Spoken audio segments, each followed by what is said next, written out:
ଦଶମ ସ୍କନ୍ଧ ଗୋପଲୀଳା ସପ୍ତମ ଅଧ୍ୟାୟ।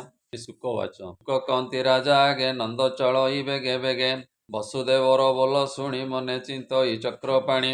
କଂସର ଆଦେଶେ ଅସୁରୀ ପୁତନା ଚଉଦିଗେ ଫେରି, ଗ୍ରାମ ପାଟଣା ଏକ ଏକ ଅନେକ ମାଇଲା ବାଳକ। ବେନିକୁଚରେ ବିଷ ଭରି ପିଆଇ ବାଳକ ସଂହାରି, ଯହିଁ ବିଜୟ ଆଦି ମୂଳ ଜାନାମ ପରମ ମଙ୍ଗଳମ୍। କରିପାରିବେ ଅସୁରେ ଯାହାର ନାମ ଯମଣ୍ଡରେ, ପୁତନା ବୋଲି ଚାରିଦିଗେ ମିଳିଲା ବୃନ୍ଦାବନ ଲାଗେ।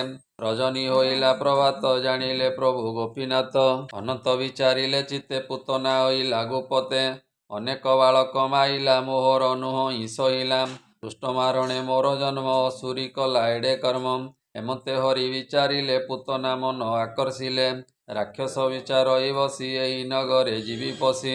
ଆକାଶେ ଉଦେ ଦିନକର ଅସୁରୀ ମାୟାର ଭଣ୍ଡାର, ଏ ମାୟା ମୋହିନୀ ରୂପ ଧରି ତିନି ଭୁବନେ ନାହିଁ ସରି। ରୂପେ କି ପଟାନ୍ତର ଦେବା ଦେଖି ଚକିତେ ସୁର ଦେବା, ରୂପେ କି ପଟାନ୍ତର ଦେବା ଦେଖି ଢଳିବେ ସୁର ଦେବା। କବରୀ ଶୋଭା ଫୁଲମାଳ ସୁନ୍ଦର ଅଳକା କପୋଳ, ନିତମ୍ବ କୁତଭାର ମଝା ସିଂହଙ୍କୁ ପଟାନ୍ତର। ରତ୍ନ ମେଖଳାର ବିତ୍ରାସ ଝିନ ପତନି ରଙ୍ଗବାସ, ଶୋଭିତ ବେନିକାପ କ୍ଷଣ କ୍ଷଣକେ ମୋହେ ରୂପ। ଅଳପ କହଇ ବଚନ ଅଣ୍ଡିର କୋକିଳ ଯେସନ, ହରିଲା ଗୋପୀଙ୍କର ମନ ବାଳ ତରୁଣ ବୃଦ୍ଧଜନ। ପଦ୍ମ ଗୋଟିଏ ଘେନି କରେ ଅସୁରୀ ଡାକଇ ସଧୀରେ, ପଦ୍ମ ଗୋଟିଏ ଘେନି କରେ ଅସୁରୀ ଚାଲଇ ସଧୀରେ।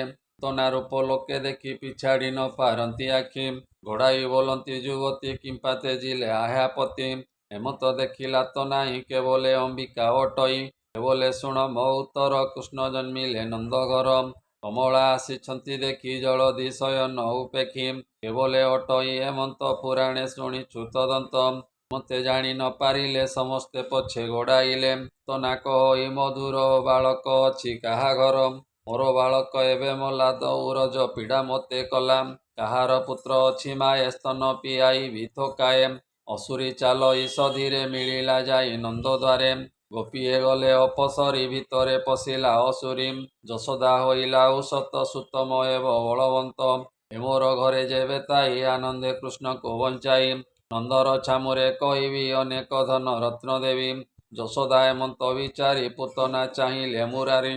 ବାଳକ ସ୍ୱଭାବ ଅନନ୍ତ ନିଦ୍ରାରେ ହୋଇଣ ଅଚେତ, ଯଶୋଦା ଘେନି ବନମାଳି ପୁତନା କୋଳେ ଦେଲା ତୋଳି। ଏ କୃଷ୍ଣର ନ ଜାଣହି ବଳ ଆକର୍ଷି ନେଇ କଲା କୋଳ, କୃଷ୍ଣର ମୁଖେ ଦେଇ ସ୍ତନ ଗାଡ଼େ ପିଅନ୍ତେ ଭଗବାନ। ପଞ୍ଚପରାଣ କ୍ଷୀର ସଙ୍ଗେ ପଶିଲା ଗୋବିନ୍ଦର ଅଙ୍ଗେ, ଜୀବ ଛାଡ଼ିଲା ଗଣ୍ଠି ଛନ୍ଦ ଅସୁରୀ କଲା ଘୋରନାଦ। ନିଜ ଶରୀର ପ୍ରକାଶିଲା ଛାଡ଼ ଛାଡ଼ ବୋଲି ଡାକିଲା, ଶବଦେ କମ୍ପିଲା ବ୍ରହ୍ମାଣ୍ଡ ମାଡ଼ି ପଡ଼ିଲା ଭୂମିଖଣ୍ଡ। କରଚରଣ ପ୍ରସାରିଲା ଅର୍ଦ୍ଧ ଯୋଜନ ଆବରିଲା, ଏ ବୃକ୍ଷ ମନ୍ଦିର ଗୋରୁ ଘର ଭାଜି ହୋଇଲା ସର୍ବଚୂର। ଏ ଲଙ୍ଗଳ ଈଶ ପ୍ରାୟ ଦନ୍ତ ନାସିକା ପର୍ବତର ଅନ୍ତ, ଖଣ୍ଡ ପର୍ବତ ସ୍ତନ ବେନି ଖାଙ୍କର କେଶତା ମୂର୍ଧନି। ପିଙ୍ଗଳ ଚକ୍ଷୁର ସ୍ୱରୂପ ଯେନେ ଖୋଦିତ ଅନ୍ଧକୂପ, ନଦୀର ତଟ ପ୍ରାୟ ଜଙ୍ଗ ଭୁଜ ଦିଶଇ ସେତୁବନ୍ଧ। ଖିଲା ହ୍ରଦ କି ଉଦର ଦେଖି କମ୍ପିଲେ ସୁର ନର, ଗୋପରେ ପଡ଼ିଲା ଯେହୁରି ଭୟେ ପଳାନ୍ତି ନର ନାରୀ। ପଡ଼ି ଭାଙ୍ଗିଲା କାହା ମୁଣ୍ଡ କାହାର ଦେହ ଖଣ୍ଡ ଖଣ୍ଡ, ଦେଖି ଚକିତ ନନ୍ଦରାଣୀ ଭୟେ ଚିନ୍ତଇ ଚକ୍ରପାଣି। ଏ ଗୋପୀଙ୍କୁ କହଇ ଉତ୍ତର କେ ଘେନି ଅଛି ମୋ କୁମର, ବହନ ଆଣ ତାକୁ ଯାଇ ମରିବି ପୁତ୍ରକୁ ନ ପାଇ। ଦେଖିଣ ଯଶୋଦା ବିକଳ ଗୋପୀ ଧାମନ୍ତି ଅନ୍ତରାଳ, ଭୟେ ଖୋଜନ୍ତି ଘର ଦ୍ୱାର ଦେଖିଲେ ପୁତନା ଉପର।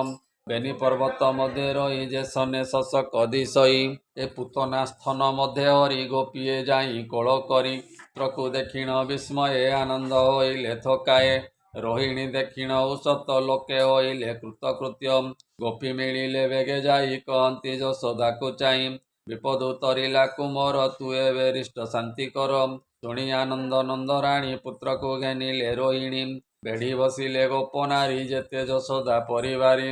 ବଶ୍ଚା ଗୋଟିଏ ଆଣି କରି ତା ଲାଞ୍ଜେ ପୁତ୍ର ଦେହ ଝାଡ଼ି, ଗୋମୟେ କରାଇଲେ ସ୍ନାନ ଗୋରଖ କରନ୍ତି ଲେପନ। ଗୋମୟେ ଦେଲେ ଠିଆ ଚିତା ଯେ ପ୍ରଭୁ ଗୋ ବ୍ରାହ୍ମଣ ହିତା, ହସ୍ତରେ ଦୁର୍ବାଙ୍କୁର ଘେନି କଲ୍ୟାଣ କରନ୍ତି କାମିନୀ। ଦ୍ୱାଦଶ ଅଙ୍ଗ ନ୍ୟାସ କରି ଗୋପୀ କହନ୍ତି ନାମ ଧରି, ଯାହାର ନାହିଁ ଆଦି ଅନ୍ତ ଚରଣ ରଖୁ ସେ ଅନନ୍ତ। ଯଜ୍ଞ ଠାକୁର ଶ୍ରୀ ଅଙ୍ଗ ରକ୍ଷା କରନ୍ତୁ ବେନି ଜଙ୍ଗ, ଅଚ୍ୟୁତ ରଖୁ କଟି ଭାଗ ଗର୍ଭ ରଖନ୍ତୁ ପଦ୍ମନାଭ ହୃଦୟ ରଖୁ ହୟଗ୍ରୀବ କଣ୍ଠ ତ ରଖୁ ବାସୁଦେବ ଚନ୍ଦ୍ର ରଖୁ ତ ବେନିଭୁଜ ମୁଖ ତ ରଖୁ ଗ୍ରହରାଜ ଏ ଲଲାଟ ରଖୁ ସଦାଶିବ ଶିଖା ତ ରଖନ୍ତୁ କେଶବ ଏ ତୋର ଅଗ୍ରତେ ଚକ୍ରଧର ପୃଷ୍ଠ ଆବୋରି ଗଦାଧର ତାରଙ୍ଗ ଧନୁ ବେନି ପାଖ କମଳା ରଖୁ ତୋର କାଖ ଶଙ୍ଖ ତ ରଖୁ ଚାରି କୋଣ ଉପରେ ରଖୁ ନାରାୟଣ ଗରୁଡ଼ପତି ରଖୁ ତଳେ ମଧୁସୂଦନ ଅନ୍ତରାଳେ ଦଶ ଇନ୍ଦ୍ରିୟ ପାଳୁ ମନ ଗୋବିନ୍ଦ ରଖୁ ନାରାୟଣ ଚିତ୍ତ ତ ରଖୁ ଦିଗପତି ମାଧବ ରଖୁ ତୋର ମତି ଖେଳନ୍ତେ ରଖୁ ବନମାଳୀ ଶୟନେ କୃଷ୍ଣ ପ୍ରତିମାଳୀ ଚାଲନ୍ତେ ଭୋଜନ ଶୟନେ ରଖନ୍ତୁ ଶ୍ରୀ ମଧୁସୂଦନେ ଏ ଭୂତ ବେତାଳ ପ୍ରେତ ନର ଗ୍ରହ ଡାକିନି ନିଶାଚର ସ୍ୱପ୍ନ ଗ୍ରହ ପୀଡ଼ାମାନ ନାଶ କରନ୍ତି ଜନାର୍ଦ୍ଦନ ନିର୍ଭୟ କରୁ ନରସିଂହ ବଜ୍ର ତ ହେଉ ସର୍ବଙ୍ଗ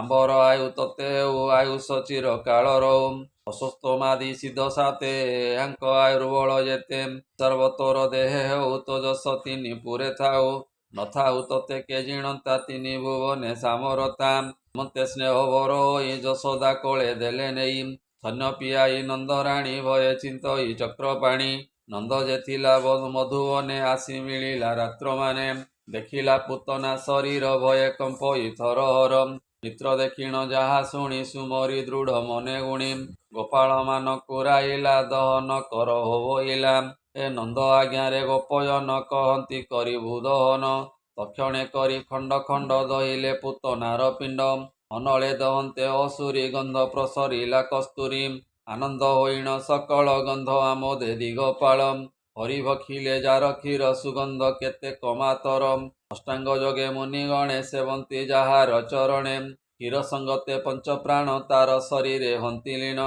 ପାମରି ସ୍ୱଭାବେ ଅସୁରୀ ଅନେକ ପାପ ଥିଲା କରି ହତ୍ୟା କହିବା ତାର କେତେ ଦେହରେ ଲୋମ ଅଛି ଯେତେ ହରିଙ୍କି କୋଳେ ବସାଇଲା ଶ୍ରୀମୁଖ ଚାହିଁ କ୍ଷୀର ଦେଲା ଦେବକୀ ନନ୍ଦ ଯଶୋବନ୍ତୀ ବସୁଦେବଙ୍କ ଯହିଁ ଗତି ତହିଁକି ପେଶିଲେ ମୁରାରୀ ଅସୁରୀ ଗଲା ଆଗ ସରି ଏ ଗୋପୀ ଗୋପାଳ ଯେତେ ଗାଈ ଯାହାର କ୍ଷୀର କୃଷ୍ଣ ଖାଇ ବସିଲେ ଯେତେ ଲୋକ ମେଳେ ସର୍ବେ ତରିବେ ଏକାବେଳେ ଅସୁରୀ ଦହନ କରାଇ ଘରେ ମିଳିଲା ନନ୍ଦ ଯାଇ ପୁତନା ଆଗମନ ଲୋକେ କହିଲେ ନନ୍ଦ ଆଗେ ଥୋକେ ନନ୍ଦ ଯେ ବିସ୍ମୟ ହୋଇଲେ ସମସ୍ତେ କୃଷ୍ଣ ସୁମରିଲେ ଗୋପାଳେ କହନ୍ତି ଏମନ୍ତ ଦେଖ ସଂସାର ଅଦ୍ଭୁତ କହନ୍ତି ନନ୍ଦ ଭାଗ୍ୟବନ୍ତ ବିପଦୁ ତରିଲା ବାଳୁତ ଆମ୍ଭର ଅଛି ପୁଣ୍ୟ ବଳ ଗୋବିନ୍ଦ ରଖିଲେ ସକଳ ନିଜ ମନ୍ଦିରେ ନନ୍ଦ ମିଳି କୋଳେ ବସାଇ ବନମାଳୀ କୃଷ୍ଣ ଶିରେ ଦେଇ କର ଚୁମ୍ବିଲେ ମଧୁର ଅଧର ବିପ୍ରଙ୍କୁ ରାଇ ଗ୍ରହ ଶାନ୍ତି କରାଇ ଚିନ୍ତଇ ଶ୍ରୀପତି